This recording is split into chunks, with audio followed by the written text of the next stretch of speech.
Hello everyone, welcome back to our channel. If you're new here, please subscribe to our channel.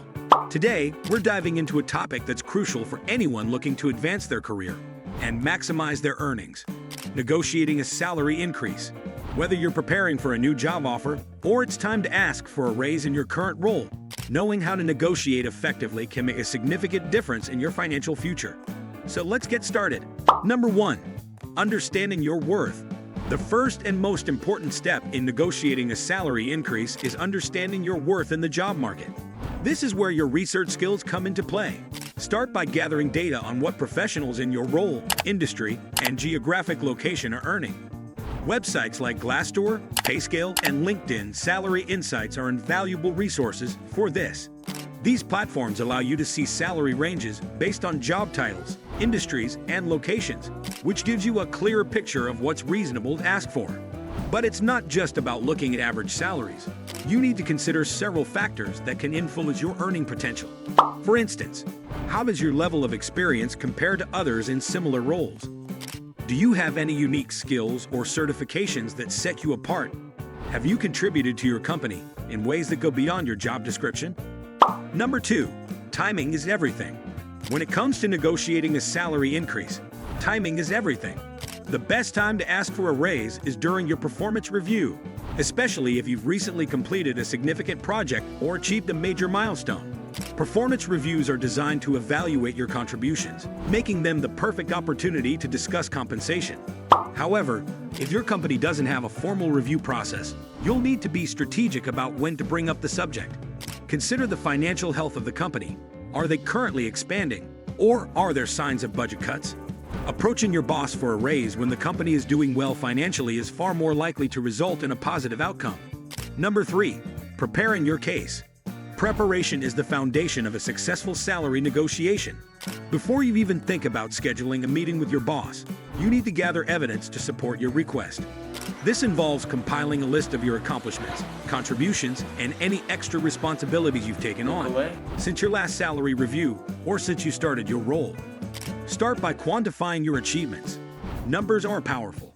Whether it's the percentage by which you increase sales, the amount of money you saved the company through efficiency improvements, or the number of successful projects you've led. For example, you might say, "In the past year, I increased client retention by 15%, which led to an additional $200,000 in annual revenue." These concrete examples demonstrate your value in a way that's hard to dispute. Number 4, crafting your pitch. Now that you're prepared, it's time to craft your pitch. When you finally sit down with your boss, you'll want to approach the conversation with a positive and professional tone.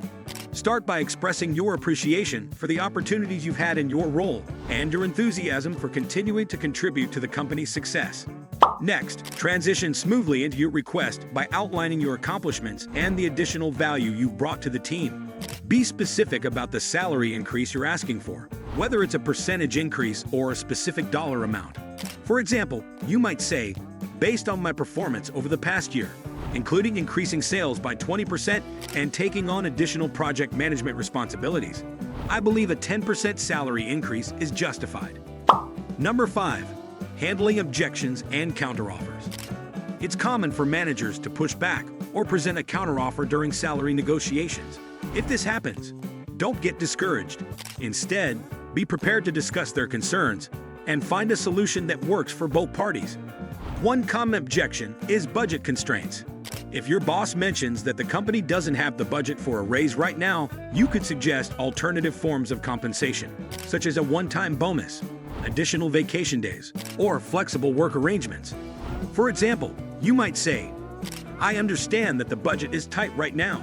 If a salary increase isn't possible, could we discuss a performance-based bonus or additional vacation days as an alternative?" Another possibility is that your boss might offer a counteroffer that's lower than what you requested. In this case, it's important to stay calm and not feel pressured to accept immediately. Thank them for the offer and ask for time to consider it. You could say, "Thank you for considering my request. I'd like to take some time to think it over and discuss it further." Number 6, the power of silence. One of the most underrated tactics in negotiation is the power of silence. After you've made your request or countered an offer, it's important to resist the urge to fill the silence with additional explanations or justifications. Instead, Give your boss time to process what you've said and respond. Silence can create a sense of pressure, prompting the other party to make concessions or agree to your terms. It can also prevent you from undermining your own position by over-explaining or backing down. For example, if you just ask for a 10% raise and your boss remains silent, it might feel uncomfortable, but it's important to wait for their response. Jumping in to justify your request or offer a lower amount could weaken your position. Number 7. Knowing when to walk away. Sometimes, despite your best efforts, you may not get the raise you're seeking. If this happens, it's important to know when to walk away. This doesn't necessarily mean leaving your job, but it does mean being prepared to explore other options if your current employer isn't willing to meet your needs. If your boss is unwilling to offer a raise or meaningful alternative compensation, consider asking for a plan or timeline for a future raise. For example, you might say, "I understand that a raise isn't possible right now.